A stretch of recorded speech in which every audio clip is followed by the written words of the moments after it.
Aku ono tugas sejarah peradaban Islam. Iya. Terus Rai ngaki ya. Iya, aku sekurang nih, saya nge-game yo. Gue ono tugas. Yo. Buat makalah Islam. Kok Islam? Apa sih namanya matkulnya itu sejarah peradaban? Iku lo peradaban Islam. Yo, itu kan sekelas Pak Haryu. Nah, Ya. cuma ini aku itu disuruh buka disuruh buat makalah kan ya. Nah, aku ini butuh apa ya? Butuh saran-saran dari kalian atau materi weh. materi ta. Oke. Materi ini tentang apa? Tentang iki Islam Nusantara dan kepesantrenan. Oh iya, apik iku. Iya wis, pakai wis. Sira, aku hati ngomong kepesantrenan kamu nyantri enggak biar? Alhamdulillah lah aku nyantri yo Mas yo gak suwi yo Pak aku 7 tahun lah. 6 tahun weh nyantri gak? Aku piro? 2 tahun Pak. 6 tahun kan. Aku bentar sih cuma numpang doang, numpang tidur. Tapi Iya. tahu nyantri. Tahu. Aku SMK mulai kan ya, makanya aku takon. Oke, iya. Nyantri ya. Iya. Masuk. Cuma ngene, aku ini cuma punya beberapa materi toh. Nah, dan materinya iki beberapa ono sing wis tak tulis. Yang pertama itu awalnya tentang sebelum bahas Islam Nusantara itu ya. Aku ini sempat searching masalah Islam ini masuk ke Indonesia itu kapan. Jadi maksudnya Islam ke Indonesia ini pada abad ke-13. Sebenarnya ada beberapa versi. Cuman versi ini ya biasanya yang bisa kita pelajari di kurikulum kita itu biasanya tiga teori. Awalnya itu ada teori Gujarat ini artinya teori India. Kondi kayak ini belum. Yang pertama itu ada teori Gujarat ya, teori India. Nah itu ada teori Persia. Terus yang terakhir itu teori Mekah. Nah, pertama teori Gujarat sih ya. Teori Gujarat ini maksudnya Islam masuk ke Indonesia ini dari pengaruh pedagang-pedagang asal India. Jadi pedagang India sudah Islam semua, cuman ada beberapa itu yang ke Indonesia niatnya untuk berdagang dan berdagang sambil berdagang itu nyambi menyebarkan Islam gitu. Ya. Terus marah di lesi apa nih Pak? Gimana? Saiki anu ki apa? Meh ki wis. Nah terus gini. Pas apa jenenge nyampe ke Indonesia itu ya kan nyambi dagang sambil menyebarkan agama Islam. Nah itu di tahun sekitar 13 Masehi, abad ke-13 Masehi.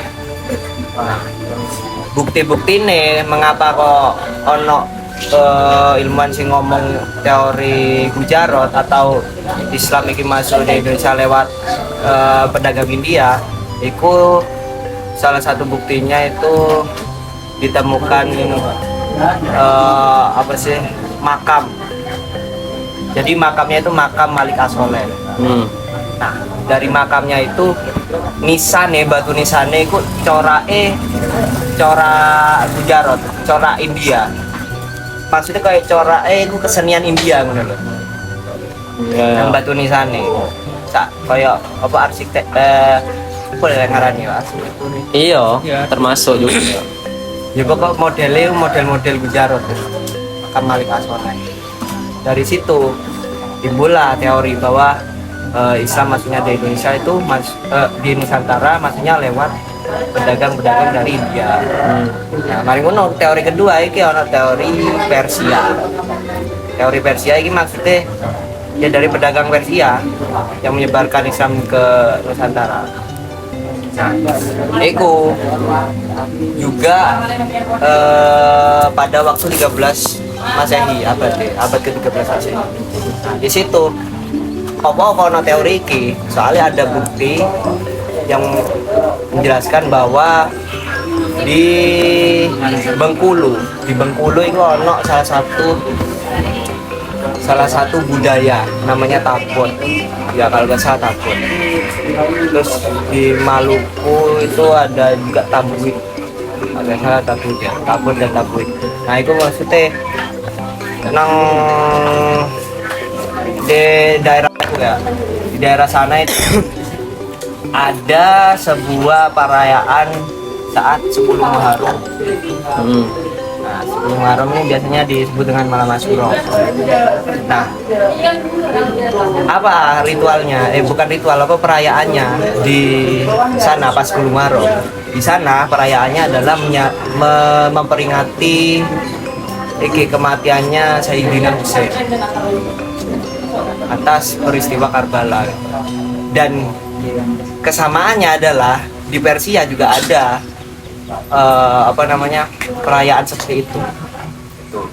Jadi dari kesamaan ini menjadi bukti bahwa Islam itu masuk ke Indonesia lewat jalur orang-orang Persia. Ada juga teori Mekahnya yang terakhir. Iya. Ada dengan gini. Iya. Jadi di teori Mekah ini salah satu yang menjadi Balik. bukti bahwa Islam ini masuk langsung dari orang Arabnya langsung, itu salah satu buktinya adalah Balik. lewat dari catatan dinasti Tang. Oh, balik bro. Iya, balik. Nang deh. Balik. Oh iya. Gak diskusi gitu. Bareng. Nek melok diskusi ya kene. Nah, jadi teori Mekah ya mau ya. Di teori Mekah ini jelaskan bahwa salah satu buktinya itu dari catatan dinasti Tang. Dinasti Tang ini maksudnya dari Cina, catatan dari Cina ini. Nah, di dalam catatan itu menjelaskan bahwa di perkampungan daerah Sumatera ya. Yang mana Sumatera ini adalah masuknya para pedagang-pedagang dari luar yang menyebarkan Islam gitu. Sumatera ini, Sumatera. Nah, di sana itu pada abad 7 Masehi itu wes ada perkampungan Arab, perkampungan Islam. Jadi kalau misalnya teori Persia ini 13 Masehi ya, dan teori Gujarat ini 13 Masehi, sedangkan di teori Mekah ini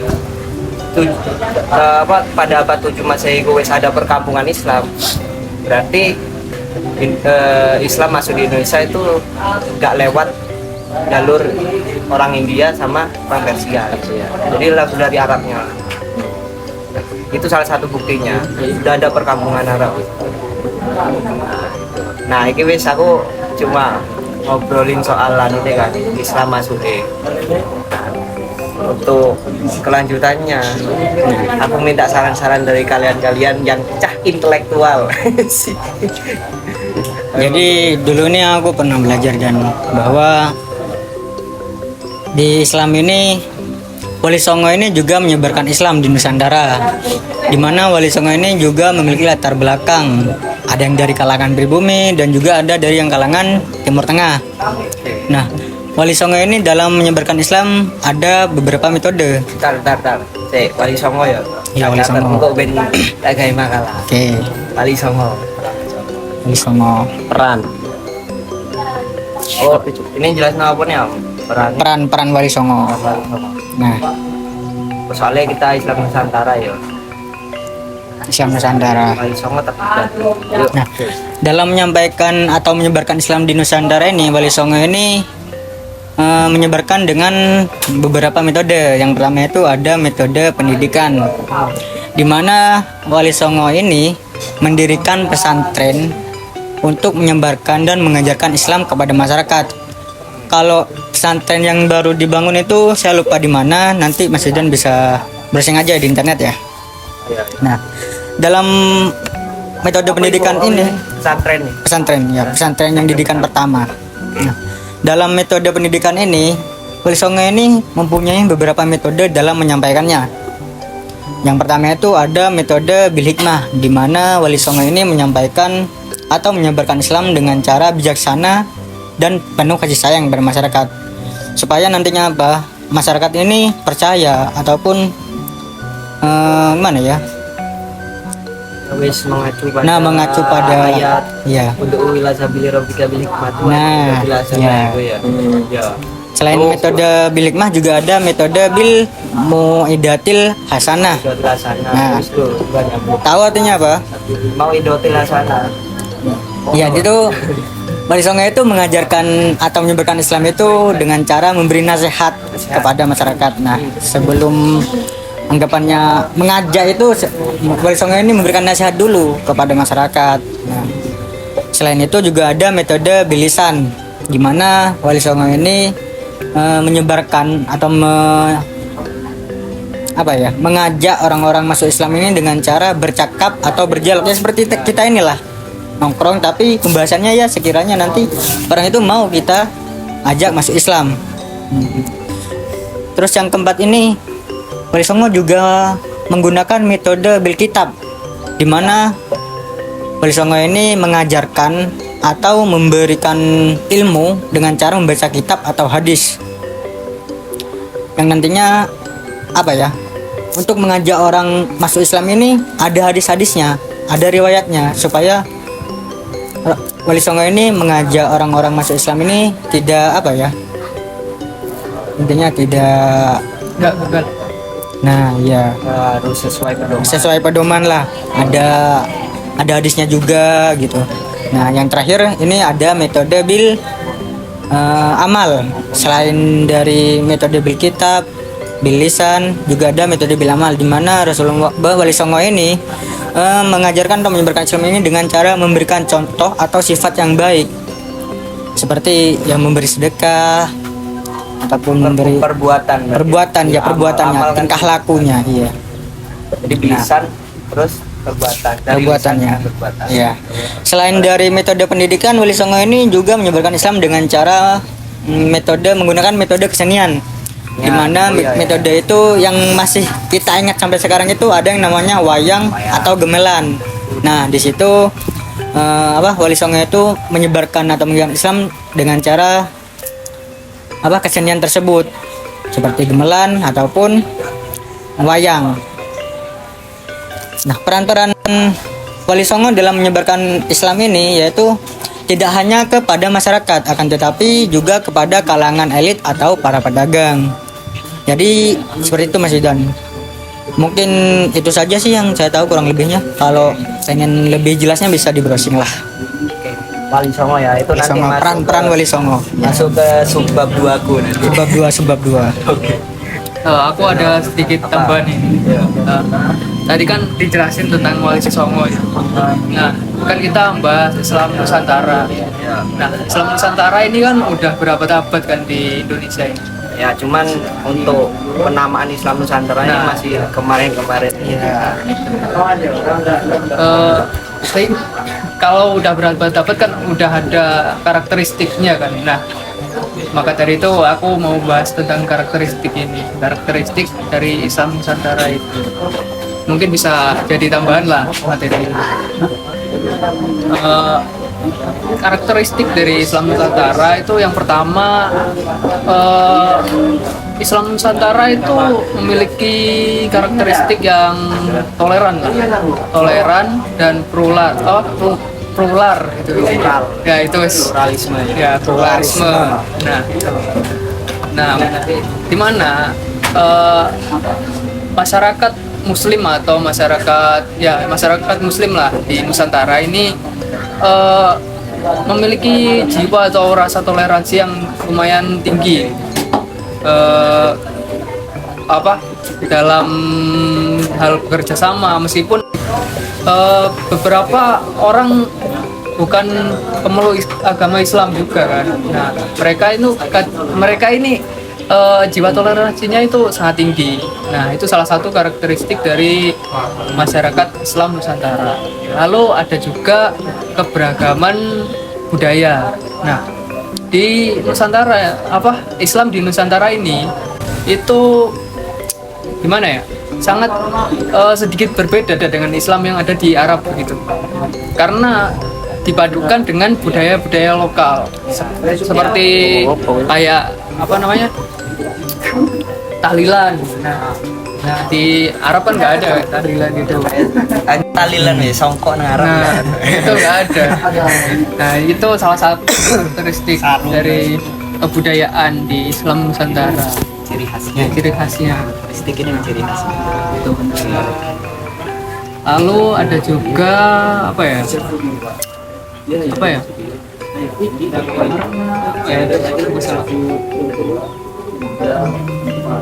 Keberagaman budaya, keberagaman agama kalau nggak salah.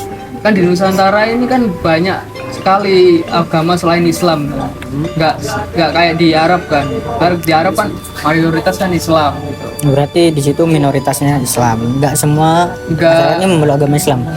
Ya di Nusantara kan mayoritas juga Islam, tapi banyak juga agama-agama lain begitu. Kalau di Arab kan mayoritas Islam dan agama-agama lain kan cuma sedikit gitu. bukan ciri, bukan karakteristik ya, keberagaman agama. Karena kan karakteristik Islam Nusantara.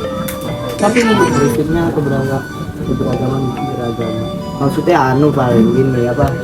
Itu Toleransinya. masuk dalam toleransi, tapi cuman ini ada unsur karakteristiknya juga sih. Kalau aku kemarin baca itu karakteristiknya itu mereka keberagaman. saling tolong menolong dalam itu, Iya berarti. membantu acara saat mereka Rian.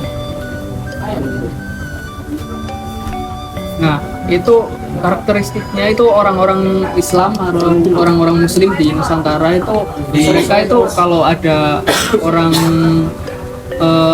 agama lain misal mau ngadain upacara itu mereka itu ikut kayak menjaga keamanan. Nah itu agama lain juga gitu, Artinya saling toleransi lah. nah saling toleransi antar umat beragama itu maksudnya. Itu unsur ciri khasnya. Karakteristik. Lalu cuma itu saja guys kalau dari aku. Peran Wali Songo Kalau karakteristik. tadi aku peran dari Wali Songo dalam menyebarkan Islam Nusantara. Terus karakteristik ayo. Mari. Yo. Oh, Monggo. aku mekur nambah titik ae yo. Kan wis jelas kabeh gitu. Paling mekur nambah koyo apa yo. Ono lagi siji. Kayak Khazanah Islam Nusantara lah. Aku pesantangan kan aku mekur ngerti titik. Kan aku cuma mondok sebentar. Khazanah Islam itu apa koyo merujuk kepada warisan budaya-budaya dan nilai-nilai keislaman di Nusantara. Nah terus jadi Khazanah Islam iki wis kaya apa ya kadung keterkaitan mbek nilai-nilai di adaptasi dan warisan budaya di Islam di Indonesia itu. Nah terus ono maneh kaya apa ya masih tradisi-tradisi kaya tradisinya iki kaya apa ya upacara maulid. Nah ning pondok mesti upacara acara pas bulan maulid ngono. Itu termasuk anjana juga. Nah tahlil mana pasti ku setiap Malam Jumat. malam Jumat ya. Pasti ku wis mana Jumat manis dihususkan. Nggak harus tahlil, mesti semua adat-adatnya mesti ngelakuin hal-hal yang di pesantren ngono. Terus mana upacara gerbek maksudnya ki nah iya gerbek maulid mesti wis Islam Nusantara juga ya. Iya. Nusantara banget ya. mesti wis berebutan apa yang mau diinginkan mereka, mesti ngambil makanan niki terus itu kebe-kebean wis. Nah Jadi Sambil tahun baru Islam kayak adakan obor gitu. nah yo jadi jalan-jalan guys di luar ke pesantren, entah di daerah sini jadi guys Keliling lah gitu. yo keliling nah itu sambil memperingati hari-hari Islam. yo Terus kearifan lokal. iya kearifan lokal. Wis ngono ae wis. Mana ya? Iya aku mondok tilut tuh ale. Jadi gak tahu tentang banyak Ya lah. enggak apa-apa. Iku kok sudah di subbab terakhir tentang apa hazana. Mm. Hazana itu berarti apa budayanya. Budaya dan kearifan lokal. Berarti koyo berbuk maulid iku iso tak dadino. Tak cantum ndek makna aku. Subbab terakhir. Apa pengertian berbuk maulid apa gitu. Iya bisa. Oh, wis aku mau tadi kamu Wali Songo ya peran Wali Peran Songo. Wali Songo. Kenapa bahas peran Wali Songo? Karena Wali Songo sendiri Jawanya kan di lingkup Nusantara, Nah, iya. di Jawa khususnya. Sebenarnya kalau bisa dikulik dari apa ya, ulama-ulama Sumatera juga sebenarnya masuk dalam baku. Masuk. Iya, jadi bukan Wali Songo tok kalau misalnya bahas ulama yang Iya, bukan Wali Songo Jawa aja. di Nusantara ya. Yang kok tak search lah misalnya. Terus Oh iya, aku baru kepikiran karakteristik terakhir ini. Apa sufisme. Nah, itu juga termasuk karakteristik dari Islam Nusantara. Soalnya kan ulama-ulama dulu penyebar awal masuknya Islam itu juga seorang tokoh sufi gitu. Itulah.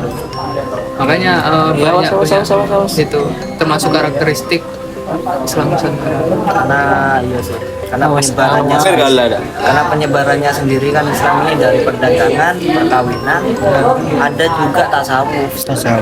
Oke, sufisme juga termasuk karakteristiknya ya. Nah, terus wis berarti udah berapa ini? Udah empat subbab tema. Berbobot banget aku ngopi di sini. Ya wis lah. Lek ngono aku pamit sih ya. Berarti ning ndi? Hah? Mosok ngene-ngene tok gak kate ngopi-ngopi apa ta? Ngomong-ngomong Mari, ta. aku tugas itu Maria. Oh iya siap. Lancar ya, lancar ya. Saya ini jam piro sih? 3:30 paling habis maghrib lah. Boleh. Nuwun yo. Lancar tugasnya lancar. Yo. Waalaikumsalam.